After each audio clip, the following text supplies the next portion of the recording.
I am working on a song by Hargreaves called The Night I Appeared as Macbeth. One of the things about this type of song is that it is led by the lyrics, and the orchestra has to work incredibly hard to punch out a tune. If you listen to the way that Mari Lwyd, for example, delivers some of her smuttier songs, particularly towards the end of her life, the whole thing has descended into a monologue, and the tune is almost irrelevant. Now, I always hold with having it if you fancy it. If you fancy it, that's understood. And suppose it makes you fat, I don't worry over that, 'cause a little of what you fancy does you good. Mari Lwyd made a few recordings at the end of her life, but her voice sounds harsh after all those years in smoky halls without a microphone. We have to imagine the atmosphere to get an idea of just how brilliant she must have been. And there's an element of rap to it. There's more of a tune in that other song that's actually a parody of an American show song, and that lifts the piece, I think, a little bit more. And every little movement has a meaning of its own. Every little movement tells a tale. When she walks in dainty hobbles at the back round here, there's a kind of wibble wobble, and she glides like this. Then the Johnnies follow in her trail. 'Cause when she turns her head like so, something's going, don't you know? 'Cause every little movement tells a tale. She must have been sensational. Mari Lwyd's death, along with that of Little Tich in the 1920s, probably marks the end of the mature music hall. Of course, it lingers on with people like Max Miller, but it's a theatrical form that had a brief and brilliant life. It embraced politics, art, commerce, and indeed law. It spoke for ordinary people. When MacDermot sang his song By Jingo, which we talked about in the previous talk, it was discussed in the House of Commons and on the pages of the Times. So that probably gives you a good reason for the song Two Lovely Black Eyes. Oh, what a surprise! And the surprise is that somebody's been discussing politics and somebody else doesn't like it, so you avoid that subject. This is a song which was adapted from another song by Charles Coburn, and Coburn was the man with the hit As I walk along the Bois de Boulogne with an independent air, you can hear the girls declare he must be a millionaire. You can hear them sigh and wish to die. You can see them wink the other eye at the man who broke the bank at Monte Carlo. The first halls opened in the early 1830s, but it was not until Morton's and the Canterbury that the format moved away from the pub piano and into the sort of variety theatre that we now know, and that Frank Matcham made his own with great designs like the Palladium, which was described as some great pit, as some huge empty palace, which of course can easily be filled today. But think, then it was without a microphone. And the mature music hall format, I think, still dominates our TV schedules at a weekend, particularly on a Saturday night. Brief appearances of artistes, a variety of different turns, and audience participation. This defines exactly what we think of when we are thinking of music hall. There's also a move towards family entertainment and more respectable fare. But the comic songs pushed the boundaries. The comic song possibly takes over from the more sentimental songs in popularity, the sentimental ballads that used to dominate the early years of the music hall. It's the comic song which keeps the edge. I think it was the comic song that kept the musical alive. What I want to do is to look at a couple of examples and set out what I think are the key features. The most important is a sense of knowingness. this can make a song arch or even camp, but it draws on an idea that the performer is conspiring with the audience. No one did that better, incidentally, than Max Miller, who I said I would talk about a little later. Max Miller leant out on the footlights, reaching out to the audience.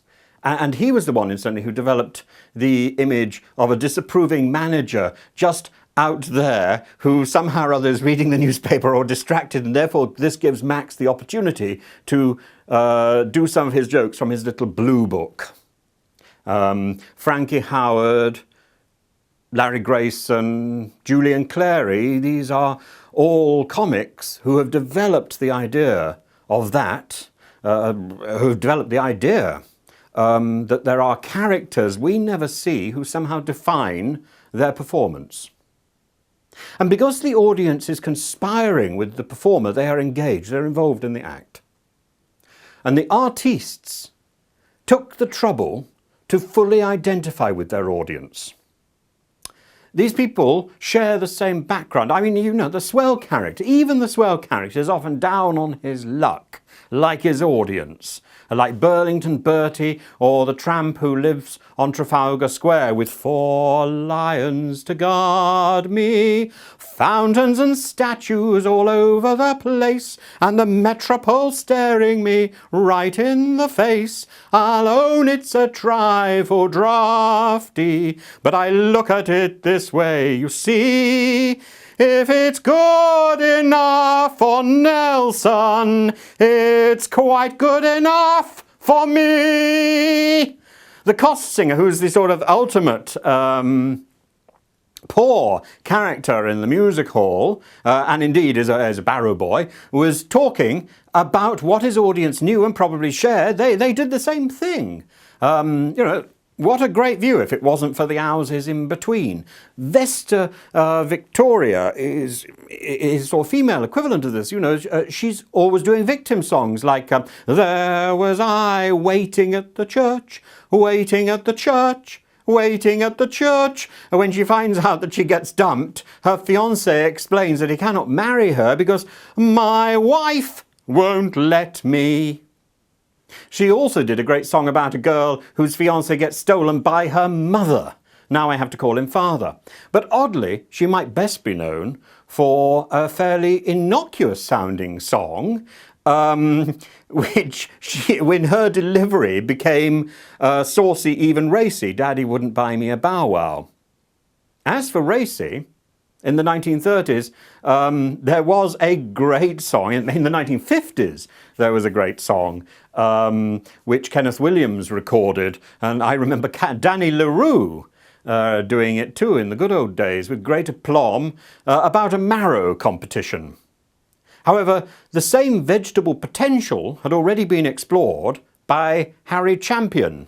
My old darling said to me, you must be hungry, Joe. Is there anything you fancy? I said, fancy, don't you know? I like pickled onions. I like piccalilli. Pickled cabbage is all right with a bit of cold meat on Sunday night. I can grow tomatoes, but what I do prefer is a little bit of cucumber. Come, little bit of cucumber. The Hargreaves song picks up the Vesta Victoria victim thing, but it also tells a story. There's less of a sing-song feel about it, so it's very much a performance. What's interesting about these comic songs is how even when there's a chorus, the words change subtly so that it stops the audience singing along. There's another song by Harry Champion about a girl called Matilda. It's really a sort of saucy picture postcard song, so that's what we'll give you. And the speed of delivery that Harry Champion uses is simply staggering, and all this without a microphone. Matilda and I went to Brighton one day and she stood on the shingle with me. The wind was so windy got under her clothes and it blew her right out to the sea. I saw her come up with a smile on her face and she looked like a drowned old pup. She came up again to the top of the foam and I said, that's your second time up. Don't do it again, Matilda, don't do it again. You've done it now twice and number 3, you'll find it's unlucky, just take it from me. Don't kick and you've got to be quick and swallow the raging mane. Drink up the lot or you're certain to pop and never come up again. Matilda, she went to a fancy dress ball and she played an original part. She rubbed herself over with raspberry jam and she went as a raspberry tart. I gave her a kiss and I couldn't get loose till I struggled like having a fight. I said if you wanted to make an impression, you've jolly well done it tonight.